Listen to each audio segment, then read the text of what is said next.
It's another episode of 10 Years in the Making. With me are Phoebe Yu and Kat Day, the co-founders of Ettitude. Ettitude is a material science company and sustainable lifestyle brand with proprietary patented lyocell made from 100% organic bamboo. Ettitude's vision is to dramatically reduce the negative environmental impact of fibers by replacing viscose cotton and silk with a better alternative. Ettitude is a certified carbon neutral company and it is a B-corp. So let's hop right in. My question for you two, I love the Immigrant women founder story because it's my 50% of my leadership team are women. Can we start with like a brief life story from each of you and what brought you together? Sure, I'm Phoebe Yu. I'm the founder and CEO of Ettitude. So I was born and raised in Shanghai, China, and then I moved to Melbourne, Australia. That's where I started to learn about sustainability and develop the passion, decided to start Ettitude to develop more sustainable textile for the home industry. Because Australia is a very eco-conscious country. And then I moved to Los Angeles in 2018 after I met Kat, and Kat joined the company as a co-founder. And we actually met online. So before COVID, everyone worked online remotely. We started like that because of we have most Australia office and here Los Angeles office. So can I ask you one question? Mm-hmm. What made you want to be, did anything about your upbringing in Shanghai or the experience in Melbourne call you to be an entrepreneur? Because a lot of people are participating in sustainability and they're not actually inventing things. Yeah, but I think it's more, it's just personality. I was kind of always want to do my own thing. So when my parents, like any Asian ones, want us to study medicine, I said no, so I go to a business school. So it's always about, follow what I want to do. I guess that's entrepreneurship, and even including like migrate to Australia, it's kind of, it's always like, what's interesting? What's the new way to do things? What's a new place can explore? I guess that's entrepreneurship in heart. Why'd you go to Australia? Well, at the beginning, actually, to get a visa so it can easy to travel for my business, and I love travel. But then I love the country, I love the people, they're very sustainable, and I also met my husband. So I stayed. I'm an Australian citizen. That's what it is. It's actually or a bit accidentally. Yeah. Got it. And Kat, how about you? So I'm also an immigrant. So I was actually born in the middle of Russia in a small city and moved to the US, to New York with my family, my mom and my older sister when I was 13. So I ended up going to high school in New York City and going to college at Columbia. So I stayed in New York for a while, but I think my immigrant background, but also my family background being very creative. I've always had a creative streak on the side, always had projects on the side in addition to school and in addition to work later down the road. I always had something that I wanted to express my creativity in. And I ended up going into business consulting because I was advised that that was the most creative thing you could do in business. And it proved to be true. I learned a lot in terms of how to grow businesses, and I had such exposure to a variety of different problems and using my creative brain to solve those problems. And then eventually, in addition to having a full-time job, I felt like I still needed an outlet for my creative expression. So I ended up starting a company while working full-time, and that company ended up growing pretty quickly. So I kind of just stayed in entrepreneurship. That was my track going forward, and so what was the company called? My first company was called Try the World, which is a food subscription that sends you international gourmet food to your doorstep. And Phoebe, is that how you met? Like, was this a business online meeting, or was it like... Yeah, we met on angel.com, and at that time I was still in Australia, but want to grow in the U.S. market. But that's from day one. U.S. is biggest market, and I always want Ettitude to make more impact, to become a global brand. So then I was go on angel.com to look for a partner, a strong entrepreneur that also understands the U.S. market. So yeah, that's how I found Kat. And I sent a set of sheets, and she loved it. Her husband loved it, and she jumped right in. Yes. That's great. What was the website again? I'm sorry. Angel.co. Angel.co. Yeah, Yeah, Angel.co. AngelList. Yeah, I'm AngelList. sorry. Yeah. Yeah. It used to be called AngelList. Yeah. I think that's the first meeting that I've ever heard of that occurred on it. I mean, maybe it happened. I'm sure that's probably part of what they do, but like this is the first I've never Yeah. talked to founders that met on Angel.co. That's really cool. Actually, some I of our think- first employees at Ettitude, we recruited them all on Angel. It was Yeah. such a great resource for finding entrepreneurial-minded, startup-minded people who were willing to roll up their sleeves and build something from scratch. So I still think that it's an amazing resource. I have Yeah. used it as a job board. I've used it. I know that it's great for like investment and stuff like that. Never occurred to me that it would just be like, I'm going to find my co-founder there. Because like a lot of, if you're in the position we are, you end up just talking to people who are like trying to start businesses all the time. I'm sure you do too. And a very common problem, I think, is you have someone who's got a great idea. They're a very talented person, but like they can't find the tech part of it, especially in software. It's like finding the right engine, and they use an agency, and you're like, well, that's never going to work, and I already know it, but I don't know what else to tell you. So, I mean, this is another recommendation that I have now. You check on angel.co, see if you Yeah. know I think Ano- we're lucky. It's the right time, right place, right circumstance. Yeah, I think so. The stars aligned. So I want to share. Yeah, I want to share a revelation that I had last weekend that Kat just brought to my mind. I was reading this Rick Rubin book called The Creative Act, A Way of Being. Have you heard this book? Like Rick Rubin is like this huge music producer. Every single great art, like Jay-Z started with him. Like but this is just all genres. Tom Petty wrote Free Falling with this guy, right? Like he is incredible. He is such an interesting guy. And he wrote this book on how he viewed the creative process from the eyes of a producer that's worked with every single great living artist in his observations. And I think that in all of the business, so I read this book and I'm like, that's my life. And I've never heard it articulated that way, in the sense that it finally made me realize that so much of being an entrepreneur is living the life of an artist and just being open to whatever is out there in the universe and like trying to harness inspiration and then create this. I mean, I'm software, you guys are physical things, but like manifest it into something that exists and then pass that energy on to some sort of an audience. I've read 200 business books. Never have I like related to anything as closely as I related to this book about being an artist. So it's like, Kat, it's interesting that you describe entrepreneurship as your creative outlet. Because like, I think people acknowledge that you need to be creative to be an entrepreneur, but like, it never occurred to me that it was so similar to creating a great work of art, like the process that you have to go to.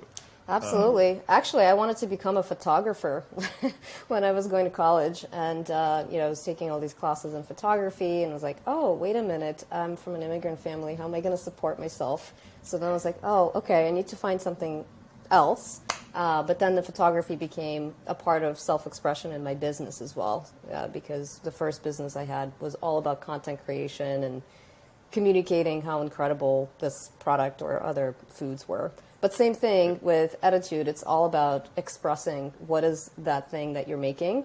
So I feel like there's a lot of parallels here. Yeah, I think my childhood dream is to be a scientist. But then again, I think a lot of also overlay of the scientist mind and the artist mind and entrepreneur. Because science, you also try to develop some new theory, new things, open mind. Like they always sometimes science will have a big jump when the older generation died and the new scientists, because they are not thinking the old way, thinking totally new way. So the same thing. I think even make physical products, you are like us, we're trying to develop new things or how it can work with other existing things. Same as software, you are creating software, also do new things, right? and also be able to kind of tell the world, communicate the world, and touch millions of people. That's in a way also, same what artists do. So I think science, artists, entrepreneurship there's a lot of common theme here. For sure, for sure. So can we go back to this fabric that you created out of bamboo? How did you pick bed sheets as the first application for this?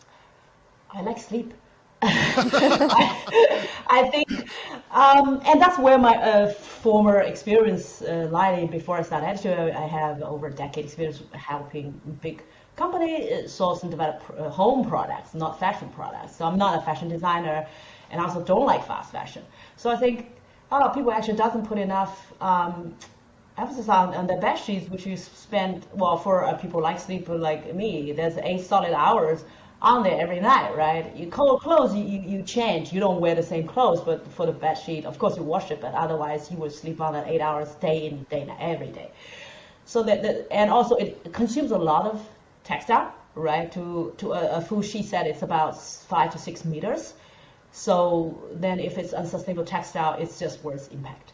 Right. A set of sheets is consuming a lot of resource if the textile is not sustainable. So I think that's the area I'm familiar with. That's a product I like. I'll use my own bed sheets that I can, stay in the bed longer and really be comfortable. So that's why I picked that. And I never thought about bed sheets before I met Phoebe, to be honest. Like, I probably was like a regular consumer, just buying whatever is available and sleeping on cotton like most people do. But then when Phoebe sent me the sheets, I had the best sleep of my life. I really had a revelation. I was like, wow, this is the most innovative thing I've ever felt. And I had the best sleep of my life. And my husband loved it too. He's like, Kat, you have to join this company. This is amazing. I mean, the proof's in the pudding, right? Like, like a great product just makes everything else easy, which I love. So you had some pants on when I was sitting next to you at dinner, Kat. They were also this fabric. They were also made out of our clean bamboo, yeah. What's the timeline? It's like, Phoebe, it was like Ettitude was sheets in Australia or the East or whatever, and then you're like, you wanted to expand. So like, how did it sort of go from, selling 100 sets of sheets to like, we need to expand to the US and then we need to get into other stuff and all that? Yeah, early days we really focused on bedding, but Australia is always, I know it's a testing ground for refined products and to learn about marketing, branding. I'm not a marketing branding expert, but so that's why I always wanted a co-founder that's strong in that, and also that together we can really grow into the US market that is the biggest single language consumer market in the world to make more impact. So that's why I started Go On Angel list at that time, and we launched into US end of 2017, and we grow into also then a bit loungewear, sleepwear is also by customers' request because they like our fabric so much. Sometimes, we just wrapping in our flat sheet and lounging around. Can you make that into proper, things we can wear? We say, yeah, sure. It's that same fabric. It's more about different cuts and sew. That's a relatively easy expansion. And then we also have toweling fabric. We actually yesterday just launched our vegan cashmere throw blanket, kind of still 100% clean bamboo, but touch and feel like real cashmere. If we don't tell people touch it, it's cashmere, but no, it's vegan. It's all bamboo. Yeah, that blows people's mind off when they touch it and we don't tell what it is made. It just launched yesterday on our website. Wow, cool. I'm really excited about it. I'm gonna go buy all this stuff after this, by the way. Oh yeah, my husband is living in the throw blanket every day. He doesn't care about colors. So I have a pink sample with it. I don't care. It's so comfortable. It's like wrapping it and watch TV. So cozy. Right. Yeah. So, what is the vision for do you want you don't like fast fashion, Phoebe? How do you feel about this? Is this a line expansion, or is it just like there are so many applications for this amazing fabric? We're just going to keep expanding this, sort of doing experiments, figuring out. Like, what's the 5 and 10 year I plan? mean, our vision is to replace as much to replace as much conventional textiles as we can in the industry, which textiles is the number 2 most polluting industry in the world, and it emits 10% of all CO2 emissions. So as a direct-to-consumer brand, we're definitely making a dent here, but we're also starting to partner with other brands to use our materials to create categories of products that we probably would never make as a direct-to-consumer brand. So we want to expand our environmental impact as much as we can with this dual-pronged strategy. And how do you prioritize? This is like the question for the entrepreneur, right? Like if I don't know much about your industry, but I'm sitting here listening to you, and the possibility literally seems infinite. Like, how do you, like, for instance, you're like, we're teaming up with other brands to do. How do you even start? What brands? Who do you call there, right? Like how do you prioritize? What's still, next? our direct-to-consumer is still the primary part of our business, and there's just so much opportunity here within kind of our customer base. They're expecting certain things from us. They're giving us feedback in terms of what they really love and what they would like to see from Ettitude. So we take that feedback and take that into account when we think about our product strategy. But from a B2B perspective, it's a nascent business, and it all comes through introductions. Like, we're literally just using our investors and our network to talk to the right people at, organizations that have a big impact. Right. Cool.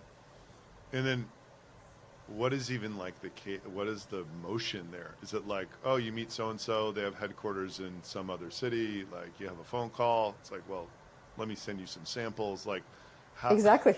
That's how it is. Yeah. I mean, thank God for Zoom meetings nowadays. Yeah. You can do so much virtually, and so it's really how we've been doing that. Yeah. Right. Cool. How was the experience of living through COVID, and how did it affect your business? And like, what was like the before, during, and after? Like, It is a bit of a roller coaster. I think when COVID hit, we're actually raising our seed round, and we almost thought we will lose that round. Before it's all great, we are fast growing and we are closing a seed round, everything looks great, and so like COVID hit, because it's not like it's bad for actually e-commerce or home business. After 2 months, people realize it, but that March and April is scary times. Nobody's investing. Everyone just freeze mode until to figure out what's going on here. Also, same here, but we'll be able to stabilize business, still close the round, and actually after May, the business exploded because the home sector is where people spent money during COVID. But that's also created, again, like many other brands, not enough stock, and then shipping is slow and expensive. But I think we navigated that. It's a very busy year. In 2021, still growing fast, but kind of slow down a bit. And now 2022, everyone is talking about recession. So it has been an up-down journey, but as an entrepreneur, it's kind of normal. There's always new problem need to solve. Yeah. got it. So, were there any like, were you still receiving product to give to people, or were the like supply chain, like, was there like a story of like a huge disaster during COVID, or was it just like everything is moving slower and we have to navigate this? Yeah, it's just a bit slow. Never totally stopped. So we're lucky. But because of that experience, we are more diverse of our supply chain into different regions and more nearshore anyway. We want our supply chain to be more nearshore, so there's much benefit of that. But COVID just accelerate that movement. So I think for us, it's to learn about, okay, maybe this thing will hit again. So how you are retooling your organization, your supply chain to what if some other pandemic hit again? You already learned from the first that a lot of certain mistakes won't happen again. Yeah, things like that. Mm-hmm. Right, and it's just like stay nimble, remote. I mean, what types of things? I mean, I can guess, right? Like Yeah. We need to be able to function 100% on Zoom. Yeah. We need Exactly. to have, like you said, regionally diversified supply chain. Mm-hmm. So you mentioned you raised a seed round. Before that, when you were in Australia, were you just bootstrapping it? Like Yeah, how? bootstrap. Yeah, it's totally bootstrap. Um, What Using was the motivation for the fundraise? for growth because we grow fast. We need for more team members, for more stock, for more to invest into product development. Got it. Are you fundraising now? Again, like some people are kind of always in like a motion of just. We will probably start a bit later. We'll probably do a Series A next round for more investment into research and development and expansion into different markets. Are you poking investors right now, or is it just like your head's down grinding? Like my question is like, have you observed? I mean, clearly, if you look at equity prices of things that were exciting, they're like much lower. Like, have you sensed that there's like a reluctance to deploy I capital think still? there's a or concern right now. I think there's still recession concerns, especially if you're a direct-to-consumer brand. It's really difficult right now. So I would say it's not the best time. I think similar to how when COVID was just starting, people are really concerned about the future. And I think we're experiencing a similar concern right now where people are hesitant to write checks, especially in products companies. So I think for us, it's really focusing on our innovation right now. That's the main use of our time. Yeah. These investors who put money in stuff like us, it's like they just want stories. Like they want this like innovative thing that has like some like a little bit of proof, but like I think it's a really smart thing you're doing. What is the single most excited thing? What are you most excited about that you're working on like right this second? A totally new fabrication we're launching mid this year. So it kind of feel very different to our current fabrication, which has been our bread and butter for a couple of years. So definitely, I think that's very exciting. So it's a full launch, including not just bedding, and also there's towel under that same material. So it's a new material. It's also used innovative way. It's not just bamboo. It's blended with another very sustainable fiber. Also first to market. Nobody have done it that way before. So that's very exciting on the product side. Great. And I'm really excited on our impact report that we will be launching in a couple months about last year, and we'll be sharing incredible impact metrics from a sustainability perspective. So everything in terms of water saving, so the number of gallons that we've actually saved, because we do save 99% of water versus cotton, and CO2 that's such emissions. a crazy stat. It is amazing. I mean, it's unbelievable. Before joining Ettitude, I never knew how bad cotton really is for the environment. It's actually the thirstiest and the dirtiest crop on earth. So it takes up a lot of water to grow. And it also, the conventional way of growing cotton is with a lot of pesticides and fertilizer. So it's terrible for the land that it grows on. It completely depletes lands. It emits a lot of emissions from fertilizer that's being used. So in general, it's not hard to save 99% of water versus cotton because it's just so thirsty. But bamboo is actually grown 100% on rainwater, the type of bamboo that we source. So that's where the savings come from, but also from the fact that we recycle water in our process up to 200 times, and that saves a significant chunk as well. Wow. So can we talk about some more impact type of things? What does it actually mean to be B Corp Plus? I feel like I should know this and I don't. So B Corp is kind of a standard. Really, it's not just about eco-friendly. It's also your social compliance, how you treat your workers, how you treat your customers. So it's overall how you treat your suppliers. So it's environment and social impact together. It's very difficult to get. Took us 18 months.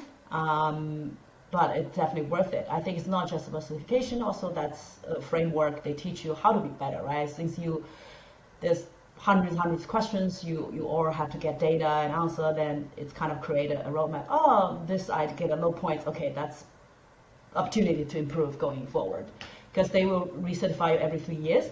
So kind of how we keep improving to keep our scores get higher and higher. We were certified with a very high score, 102.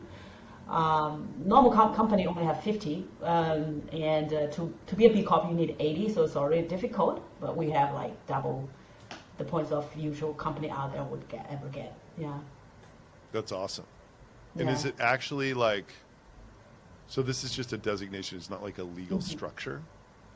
It is. We have to change, like, so we are like a B Corp kind of a structure. It's in our bylaw. Got it. Yeah. Got it. Where did you even find out about that? Like, how did you know? I mean, is it just you, since you exist in this sort of like impact world, it's like a thing that people know? I think so. But I think they also get more and more awareness. People recognize the B Corp, knowing that it's the highest standard, especially there's so many greenwash going on. And it's not just like your environment, right? You have to care about other things, your people. I think I'm more learned about because I really, admire what Patagonia is doing. So they are a B Corp. I think the B Corp, they also supporting a lot, doing a lot of work with B Corp. So I think that's how I know about it, and really was inspired to be a B Corp. And there's actually a growing movement of companies that are both B Corp and 1% for the planet. So 1% for the planet is also a designation that says that you're committing to donate 1% of your sales to environmental nonprofits. And so there's a growing community of companies that are both B Corp and 1% for the planet. Awesome. Something just popped into my head that I want to ask you. So the thing that I think is one of the things I think is most interesting about Elon is he's like, I'm going to make a car that's electric, but it's going to be so much better than a normal car that people will have to use it. Same Like, here. Yes. Is that, I was just going to ask you, does that resonate with you? Is Yeah, that like exactly. where you started? Because I'm a consumer myself. I don't want to, I want to be sustainable, but not to suffer lifestyle, for our less performing product and cost more. But if you make a better perform product on par of the price with the conventional product and also eco-friendly, then it's a why not question, right? So Right. I think same like the Tesla story. It's like, why not? Yeah, we really see Ettitude as the Tesla of sheets. Right. Yeah. I It's love like that. a way better quality sheet set, and it's sustainable too. I love that. Yeah, I always thought that organic milk caught on because the expiration date is like a month longer than normal milk. Check it out sometime in the grocery store. Yeah, it's crazy. Like, I mean, I'm just like not a milk drinker. I just like splash some in my coffee, every once in a while. Yeah. So like, I'm not like going through, but it's just, it was another one of these things where it's like, I'm betting that one of the reasons why that movement for milk caught on is because it lasts so much longer, another observation. Okay. More impact. What is the Founders Pledge? So the founders pledge is that our founders kind of pledge a percentage of their future exit value. And then so the founder of the founders pledge is also a former investment people, but he think when you don't know that exit, it's actually psychologically you're easy to pledge a bigger percentage. But when they wait, maybe 10 years later, you get really big and you're already committed. And that also goes to environmental related fund. So like you don't know what it is, you would give a high percentage. Once you know how big is that, maybe it's a lot of dollars. So that's his thesis. So he started this organization, and there's a lot of supporters like founders when we are still seed round or Series A, don't know what's the future outcome, but you're already pre-committed. I'm committed to this, help the planet sustainability. I will commit it a certain, percentage or sign a legal document. And they also help educate what type of, more efficient charity you should donate to, right? The modern way, like we have worked with Cherry Water, we really love them. It's like also use modern ways. I think technology to help to make it that the money goes a longer way. So they're also about how to give you the education, or when you're at that point already, there's infrastructure to how to use those donation money the most efficient way, create the most impact. So I quite like that sorts, instead of, you just donate money and that's the end of the story, but how is it being used? Is it effective, right? So they also talk about return on investment. It's not just because it's donation, it's the return on investment as for impact.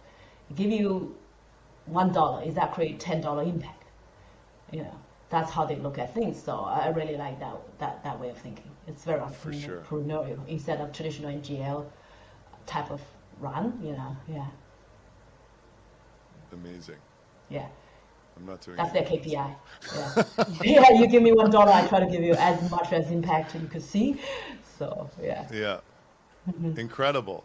Well, you two embody what I love about this customer base that we have now. It's like, I feel like there is a common theme of people in this audience that like makes it to successful Shopify stores where they're so gifted because you're forced to deal with these 3 totally different businesses of like manufacturing and inventory management, supply chain management, and digital direct to consumer experience, all of this marketing and everything. Like you just have to be an incredible person to do that. And then there's this overarching theme of most of them truly believe that they're improving the world. I mean, you obviously are. It's like every part of this is that story.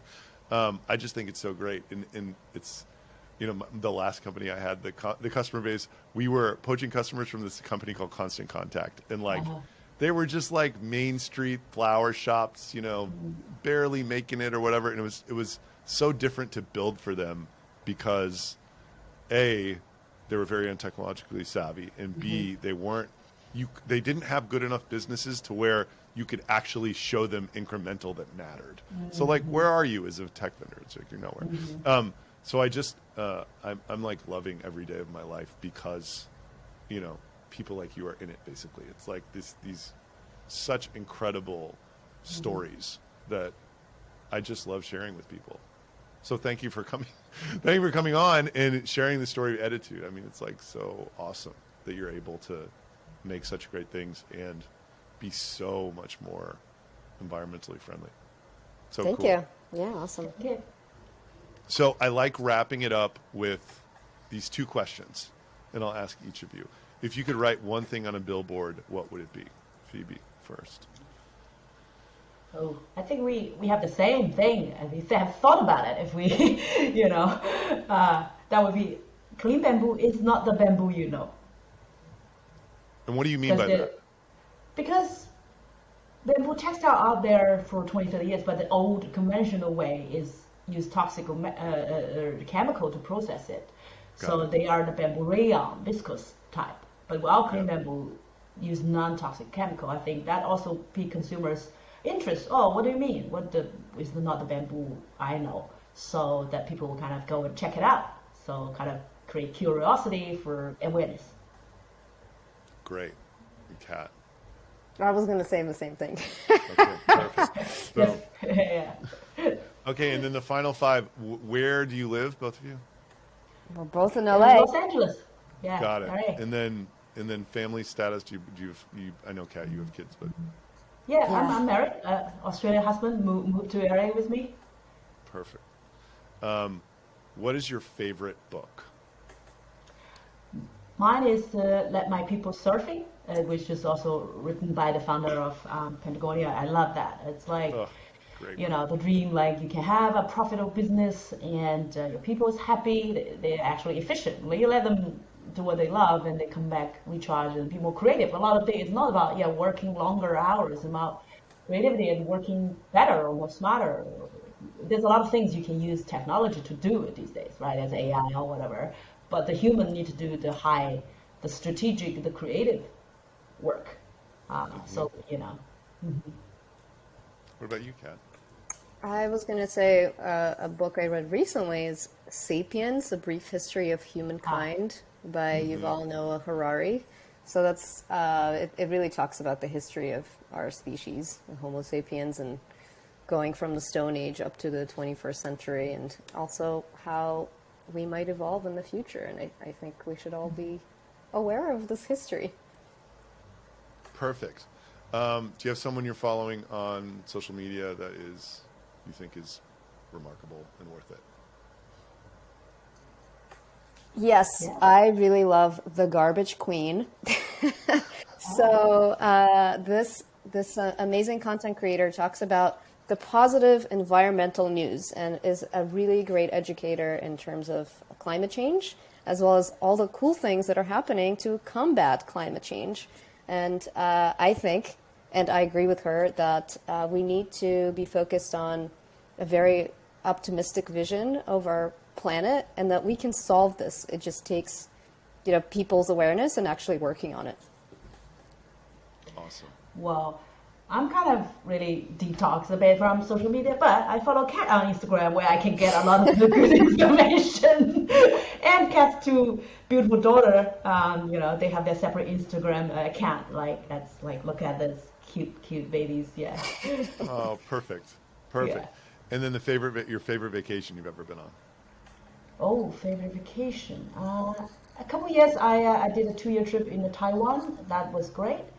And recently I just came back from the Caribbean. That's also great, but also learning how damage after hurricanes kind of every year became bigger and bigger. That's climate change, right? Everywhere you go, you travel, you start to see the evidence. And it's not like, oh yeah, it's something our children need to worry. Next generation, no, you have to worry now. It's there. It's taking human lives. So yeah. My favorite and most recent one was going to Bali. It was my first time, and it's just so gorgeous. And for me, it was also a social media detox in some way. I was doing a lot of yoga and spending time with my best friends and my sister, and that was really great. Weren't you contemplating if you could move there? I did. Did we talk about this? Yes, Yeah. yes, yes. Yeah. There are so many digital nomads there. It's great. Yeah, It's a great yeah, place yeah. to live and Yeah. work. It's fantastic. But Kat, you also mentioned where you go snorkeling and then we come up, or the plastic bottles, right? Yeah, unfortunately, there was some pollution there when you go snorkeling, and they have amazing corals actually, which is great that it's still preserved. But they can't control the plastic pollution, so that is a big problem. Yeah.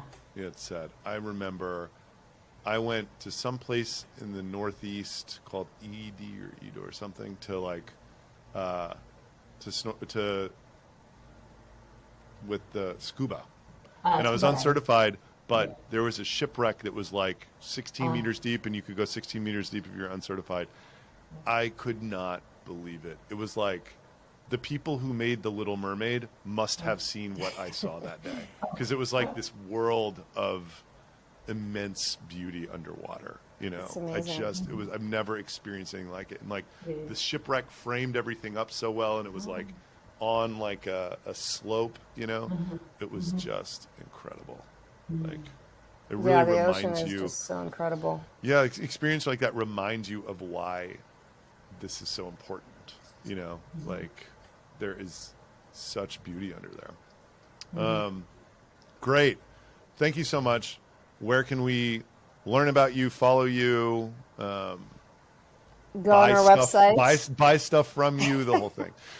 So our website is the best place, www.ettitude.com, ettitude.com. So to remember it, it's basically like attitude with an E, because it's eco attitude. And you can also follow us on Instagram, Ettitude Store. Amazing. Kat, Phoebe, thank you so much.